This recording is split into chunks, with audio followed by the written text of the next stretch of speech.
happen in a time where a lot of events aren't coming together because of the pandemic that we're in. And it's really cool that we found some great partners to work with to bring a really cool event here to the Stride Bank Center. And what we're talking about is professional basketball returning to Enid, Oklahoma for the first time in 13 years since the Oklahoma Storm was here playing next door in Michael Price Arena before this facility was even built. And when this facility was built for concerts and also as a basketball facility, it really is meant for a professional basketball team. And we're excited to introduce a couple people today that saw the vision and realized that not just the Stride Bank Center, but Enid, Oklahoma can be a great fit for the return of professional basketball. So I'm going to start by introducing the president of the Basketball League, David Magny, to talk a little bit more about it.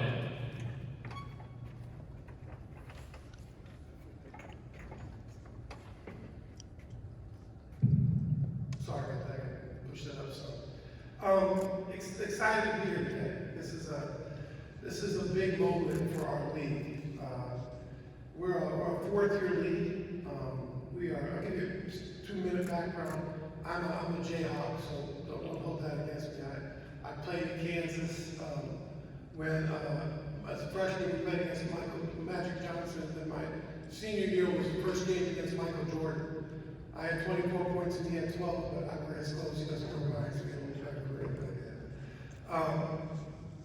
Went on to get to play a little bit, and after that I ended up becoming the commissioner of the NBL Canada, a really nice pro league in Canada, and was there for a couple of years. And that I was a coach there, a GM there, and I became the commissioner. Loved the concept of pro basketball at this level. For this to work, it needs to take the right market. Decided I wanted to come back home. All the venues in Canada are beautiful. They play on ice, which takes the cost up quite a bit. And my wife had a vision, and it's really her league. She's the CEO, and she's the owner of the league, and she had a vision that would be really cool to create a pro league in the U.S. And the concept of the league would be, great entertainment, great quality play. I promise it's the best quality play you've seen in Enid, Oklahoma for a very long time. But more than that, it's a community-based league. We want to take our guys and leverage the celebrity that they'll create to go into your community, and in a city of 50,000 people, literally get to know the kids by name, to be engaged with these young people so that they can use the celebrity to leave an impact, so that they can have a chance to start anything that anyone's going through here as a youth, whether it's divorce of a parent or something happening, moving in, moving out. Our guys have probably dealt with it. So we'll get to the point where someone will call Jonathan and say, hey, I've got a young player that loves basketball, and we're losing. Something happened in his life. And you have one of your players who come over to school and have lunch with them and engage. Those are the things we want to do. That's more important than anything else that we have. Started 4 years ago, 8 teams, 10 teams, the second year, 12 teams, the third year. This year, we're about to announce team number 23 and 24. Most of these have come on just since the pandemic hit. It's been a remarkable thing. Part of it is because we've had more time. We had a shorter season, and it's given us an opportunity instead of sitting back and saying, well, we don't know how we're going to make it. We just decided to double down and go for it. So we've gone out there and we've had tremendous growth in the last few months. So I think we'll probably end up around 32 this year. That's probably the right number for us. That gives us a chance to create pods of competition that doesn't kill the travel, but creates rivalry. It gives us a chance to build something that's really good. The level of play is going to be spectacular. This could be the very flagship of our league. There's not a venue better than the Stride Center. I came here last year. I met with Jonathan, and then we went out, and on the way home, he goes, drive through Enid and see if the doors are open. I'll call and see if they'll let you in. My wife and I kind of snuck in, and I put some popcorn left on the floor. It's really good. And I was walking around, and met a court night for some reason. And we just walked the venue, and we said, oh my gosh, how cool would this be in this size city to bring our product here? Because I promise you, the level of play is from Division I to NAIA, and I was sharing with them, some of our best guys are NAIA, Division II, the Division III players, guys that get passed over. Because it's often that guy that's more hungry, that's been playing for 4 years, rather than sitting at the end of the bench at the high D1. So you'll see all that level. We're going to score more in the NBA because we can't afford the big guys. We're not going to have a bunch of 7-footers up and down. We're going to have athletes that get up and down the court and play a very fast brand of basketball. We'll have dancers, we'll have mascots, we'll have everything just like pro basketball is supposed to be. We consider ourselves pro and not minor or semi because everyone in our league is paid. It's a professional league. So we also showcase league. Most of our guys are going to get a chance to play somewhere other than our league. They'll go to the countries. In the last 7 or 8 months, we've had over 70 guys go play around the world. And we're excited about it. We celebrate that. We have contracts that let our guys out of the contract whenever they want to. So we want to treat our guys the right way. We ask them to treat your community the right way. And then we want to bring something special to your community that you're proud of. That our guys have, there's something that the Outlaws are a real asset. We want ourselves to be a community asset to you all and be something special. Met this young man, was very excited by his vision for the way he does things, from his youth development program to his prep school, from his prep school to the things he's done at a minor league level. But he played at a level all over the world as a professional. And he did some very unique things, I'm sure he'll probably share with you, that he's perfect for what we need from a team market owner. So without further ado, I want to welcome you to our league. You will see us, trust me, you'll see me and my wife. You'll know which one I am because I'm the tallest president of any league. But my wife is smoking hot. She looks like the day we met. I look like I ate that guy's in the bad deal for her. Thanks, guys.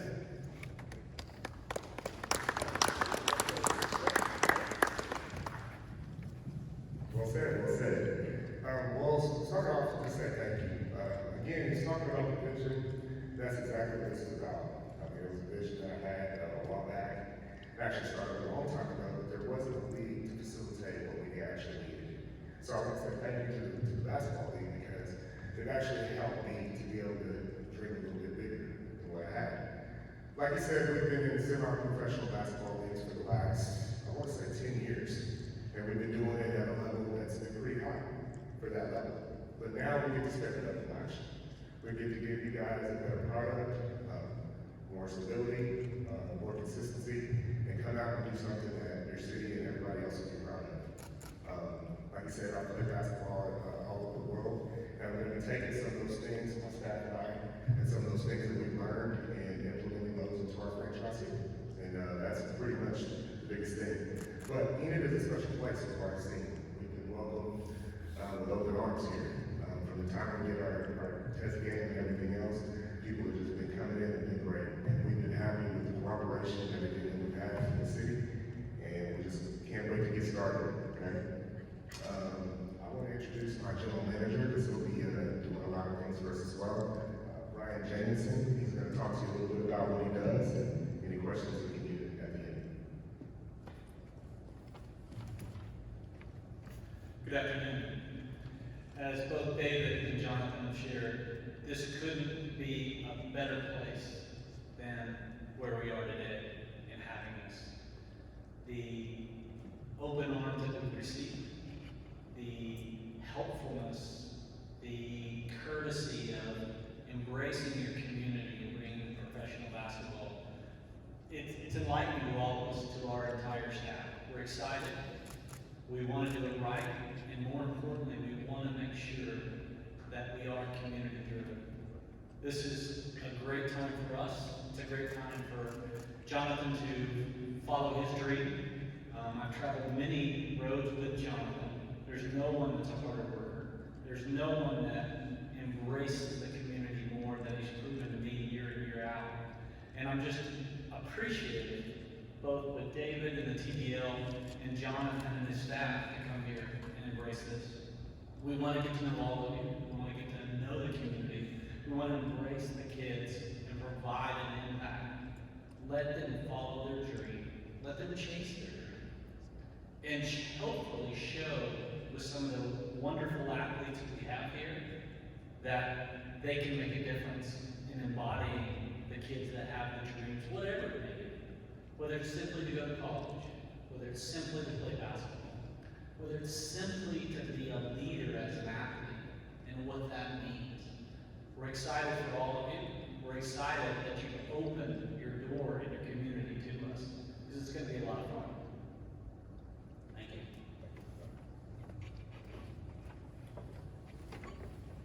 And we're really excited at this Tryout Center to work with Jonathan and his team. When Jonathan and I were putting this together and talking, kind of to echo the sentiments of David, what is really impressive with Jonathan is he knows not just the game, but he knows the business. And I think that's the most important part to keeping an organization successful in a community like this is knowing what to expect, knowing how to make it work. And from the first time we met, we were really on the same page as what we need to do to make this work, make it successful here in Enid. So I think this is going to be a great partnership and a great opportunity for the city of Enid. So with that, I want to introduce the city manager, Gerald Gilbert, to say a few words about the team as well. Yeah, hey, thanks. It's a real pleasure to be here today. This is fantastic. I got to meet with Jonathan. Maybe a couple times, I think, not too long ago. And it's fantastic. I'm here on behalf of the city and also the mayor specifically. The city is 1,000% behind this basketball league. This town is always looking for things to do, right, Rob? And what's better than professional basketball? It brings me back, and I told Jonathan about my experience as being a season ticket holder for the Oklahoma Storm, which many people in Enid were. And so I anticipate the town will get behind the team. I think this is an opportunity to be an even higher level of basketball. We really appreciate how the Storm was involved in the community, and I know it'll be the similar way here. And I know at some point, I know the mayor will want to come and challenge somebody, probably do a free throw shooting contest or something. So on behalf of the city, it's a fantastic opportunity. And so the city with Kevin, myself, the mayor, city staff are behind it 1,000%. We'll do anything we can to help make it successful and to support it. So with that, it's just a real pleasure to be here today at this introductory press conference. Thank you. And one last thing before we open up to questions, as you can see behind us, that is the logo of the new basketball team here in Enid, Oklahoma, the Enid Outlaws. And at this point, if there's any questions, we'll open it up for questions. What's your background in basketball? I played at a junior college in Lancaster, Texas, Cedar Valley, where I won a national championship. Then I played at Arkansas State University and went to a couple NBA combines, got released. So I played overseas, several different countries for about 10 years. What about hiring a coach? Yeah, we're on the process of doing that. We're bringing a couple coaches in for interviews next week and the week after. We're looking at several different guys that kind of fit what our theme is and what we want to go for to get an exciting product out. You know, someone that can be fast-paced, someone that knows the style. We have several candidates that have actually been in the league before, and they know the type of competition and what we're up against, so we can start off being competitive from the start. Well, most players are from, what kind of tip do you, how do you get the right players, or you? Yeah, we're going to go worldwide, actually. This is going to be a worldwide thing. We have enough where we can get players from anywhere. So, but we want to focus on Oklahoma first. So we're going to spot fill. That's our plan. So we want to get Oklahoma guys and guys that have ties to our state first. And then if we don't have something because of the way we want to play, then we're going to go outside and look for them to fill those positions. When does the season begin? It's looking at the last week of February into, it's going to end in June, first week of June. Is that correct? Yep. What do you think, now, it's gonna be 18 divisions, or how the? You know, it will vary by how we finish up. Like I said, we're going to be about 32 teams. It's not as easy as saying exactly 8 because we might have 5 or 6 in the West and we might have 9 in the center. So we're going to make it. When you play a 24-game schedule, 12 home and 12 away, you need a minimum of 4 to have a pod or a division to begin with, and then from there it'll evolve. And we'll know that by sometime early in next month. We're going to shut down our expansion in early October so we can go to schedule sometime by early November. We want to give these guys a chance to have full sell season tickets, sponsorship tickets, you know, do everything, have theme games, yes. And you've got to have your schedule set early to give you a chance to do that. How's, oh, so great, I'm sorry. Oh, yeah. Yes, sir. As far as, building a relationship with the community, not, obviously not everybody can be at all the games. So have you decided what you're gonna do as far as streaming the games, both audio and visual, and who are your partners that you've chosen for that? Or are you still looking for partners? Still looking for partners for that. We have a couple options on the table already with that, with streaming the games and everything else. Obviously, we'd like people to come to the games, but due to the situation with COVID and so forth, we will be streaming and we will have a partner. We're just not sure exactly who to go with just yet. All of our games in the leagues are live Cast, streamed. yeah, the cast stream. Yeah, we have a company that we work with called Sportscaster, which is a very unique product because anybody can be the broadcaster. So that means that he'll have his own set of broadcasters, but then say somebody in Salina wants to do a game, they can do the Enid Outlaws game anywhere they are, and a green screen comes up. It's an app, and we will get all of their followers that we would never get because someone in Salina doesn't have followers that follow our league. So that we did it last year, and it grew our live stream by about tenfold. We grew from an average of 1,000 a weekend to 10,000 a weekend, and with the growth of the number of teams, I think that's going to give us a really large footprint live stream. Where are some of your franchises located that maybe are close to here or then? Yeah, so right now we've got 3 teams in Texas, one in Dallas, one in Louisville, a suburb of Dallas, one in Waco. We've got one in Little Rock. We've got 1 or 2 that look pretty promising in Kansas. They're not done yet. One in Nebraska that looks real promising. Hopefully, again, those will be announced in the next 2 weeks. And then we go all over the country. Like we are in Albany, New York, where Phil Jackson used to coach. If you saw the TV show, The Last Dance, he talked about coaching the Albany Patroons. That team is in our league. That venue, same team, same everything, and they do really well. I actually played on that team that Phil Jackson coached. So it's a really cool feel. And we go all the way out to the West Coast with San Diego and a team in Fresno, California. So pretty much east to west and all points in between. Now, is it a bus league, airplanes? How y'all gonna be traveling? Mostly by bus.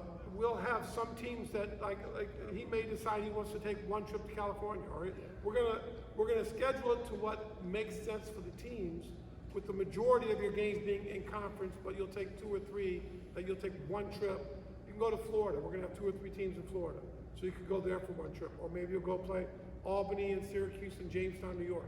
There different markets where you can go do 3 games in 4 days, and that will round out the schedule. What are the ticket prices gonna be? You're probably talking student tickets are somewhere in the $7-8 range, and general admission is somewhere between $10 and $12, and that court side's going to be probably closer to $25. Is that That's correct. sound pretty close? Yep. Salary, is there a salary cap or is it how you No. have salary? There's no salary cap, and the salary ranges. And it really varies because some teams work base salaries with ticket sales, sell your uniform. There's a lot of incentives if the crowds come bigger. So the average pay in this league is going to be anywhere from $1,500 a month to maybe as much as $4,000 or $5,000 in some teams if they got some guys they really like. But again, the quality of play. If you want pro basketball, if I'm going to be in oil, I'm going to Saudi Arabia. If I want to be in pro basketball, I'm going to the United States, because there's just so darn much talent that you can fill up a team with those parameters. You're going to have a really entertaining product. Do you think Enid's big enough? This arena, I know it's a nice arena, but about 2,500 seats. Is that big enough to be able to support a basketball team, or be able to make a profit, or? Absolutely. So our break even is around 400 or 500 seats. So if you're selling tickets at 1,000, 1,500, 2,000 seats, you do really well. I think this is structure. This is an exciting place because everything's on one level, and when you're able to fill in the sides, it's going to feel like there's a lot of people here. So where you can expand and get a lot here, you can really make this arena look really cool. And I think that's part of the entertainment. People showing up make it fun. Energy. It's where the energy comes from. The guys love it. We might do a school day game. A school day game, again, it depends on what the virus lets us do. A school day game is an actual game that we play at 10 in the morning. And we fill it up with kids. And we have somebody come in and we entertain them early, and we bring a message of self-worth and the dangers of drugs and alcohol, the value of education. And then we have one of our guys speak, and we do an actual game. The energy that day is nuts. Those kids, you give it, because each parent gives them about $10 for sugar, and that's all they're gonna buy at the concession stand. Once those kids get sugared up by halftime, it is a frenzy in this place. So, you know, and we have a chance to impact them, because again, we look different than most people walking around Enid. You know, when you have a 6'9" black guy in with a blonde full hawk that walks in your school, he's there for a reason. You know, he's in here gonna tell you something. And these kids are attracted to that because they're pro athletes. As long as we get the right men, which Jonathan knows what we're looking for, I think we have a chance to really impact your kids. Yeah, I assume it's kind of up tempo. You kind of more like saying it's kind of more 6'5", 6'6" guys instead of. Yes and no. You'll see some good 6'9s. Yes. You'll see some really and now good 6'9s. the way the game is going now, even though 6'9s are running, it's like a track meet out there. And that's kind of how we want to do it, but we're going to play deep. Okay, that's the only thing too. You know, some people criticize the NBA because they don't play defense, which they do. But we're going to play defense and try to come with a style that we're going to create our offense off our defense. That's what, as far as that. Do you have any unique rules in your league? Yes. Every game I go to, I get to sing the national anthem. I can't back that up. I can't sing. No, it's the NBA rules. So it's 24-second shot clock, 48-minute game, NBA threes, NBA charge circle, NBA lane. The difference is we use the FIBA rule, the European rule for offensive and defensive goaltending, which means once the ball hits the rim, it's live. You can take it off or duck it back in. And that just makes it a more exciting game. It gets our guys more anxious to get to the ball even quicker than just checking out. I mean, back in the day when we rebounded, you checked out somebody and you rebounded with sitting down almost. Now you're taking the ball off the rim because these athletes are incredible. Any players signed yet? No. We'll sign our first player to training camp within probably the next 2 months. But that's a great question because this weekend in Oklahoma City, they're hosting their first tryout event at Combine. And, you know, we're looking for as much local talent as we can. So to your point, the model works best with more local folks. He just happens to have housing, so he can take guys from anywhere in the world he wants to. So like he said, he'll find a core group of guys from Oklahoma, from Stillwater to Oklahoma City to you know, Lawton to wherever, Tulsa, and bring them in here, and then maybe find a 6'9" great shooter from Australia or wherever to come in and fill it out. So he's looking for players. It starts this weekend in Oklahoma City. You mentioned support. I don't know if you use support personnel, but dancers. And now, are you going to pick from a pool of folks locally? Oh yeah. Take applications. Yeah, for that? we're going to do a dance team tryout here too as well. So just the same model as players. We're looking for as many local people as possible.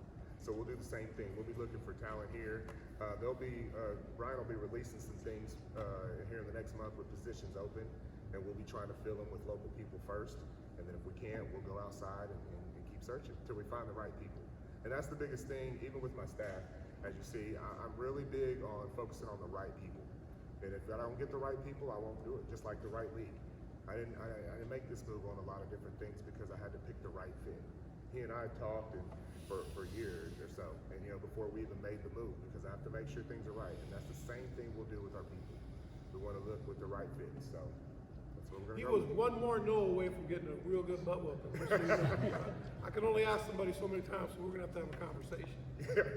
The dancers are a big part of what we do, though. And you know, visualize, the third quarter ends, there'll be a line dance for every kid in the gym.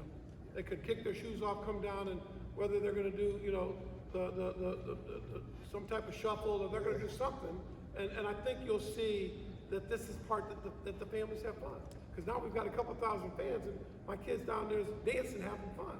It's got to be more than just basketball. It's got to be more than that. It's got to be entertainment. If a business wants to be a sponsor, who do they get a hold of? Right? Who get a hold of me? Yeah, we'll have information on our website coming up very soon that you can get a hold of us. I'm very accessible, so I mean, I don't know if we want to do website or email. Is that how you're doing it right now? Yes, email or my contact information, my phone number. So Again, we'll be putting out stuff very soon about that, starting up this week, actually. Is this the first team you've owned, or I know you said you've been semi-pro basketball before? Or? Yeah, I started my first team in 2006, so I've done it a while. So we have actually the Oklahoma Outlaws, which was semi-pro. We played in all the leagues, the ABA, the UBA, all the other ABAs and whatever. We played in those leagues since 2006. Yeah, that was out Lawton, wasn't it, or am I? No, we were in Oklahoma City. We were in Oklahoma City area, and we've played in several leagues. So this is not my first rodeo, and I was also the general manager of my team over in Europe for 4 or 5 years after that. So I actually played on the team, and I was the general manager as well. In this tryout Saturday, is it just for the Outlaws or is it for the whole basketball league? Well, this one is just for the Outlaws. Yeah, this one is just for the Outlaws. They do have, the basketball league does have a series of tryouts that they go around the nation and do them all over the place. But this particular one is just for our team. So we're really focusing on getting that local talent. I didn't really stress it enough, but that's the number one thing we want. We want good players to give that opportunity around here, because that was always my goal. I mean, when I came here and I was with and played a little exhibition game against the Storm when they were here back in the day, and I was getting started, and I said, this was an amazing thing. And it was really kind of sad to me to see the thing didn't hold up, the league didn't hold up, over time. So, I want to give as many local guys opportunities as possible. As many as possible. So where are your other combines? We're going to have one other one in Tulsa. That one's going to be in October. And then we're actually going to have one here in November. 22nd, I believe, right? 12. That second weekend. Yeah, the second weekend of November, we're going to have one here. And that'll be kind of our final one. We're looking at Wichita possibly, but we're just going to have to see how the Kansas team turns out, what happens out there in their turf. But definitely we're going to have those three, the one in Oklahoma City, then we're going to go to October in Tulsa, and we're going to definitely hit Enid here for the final one.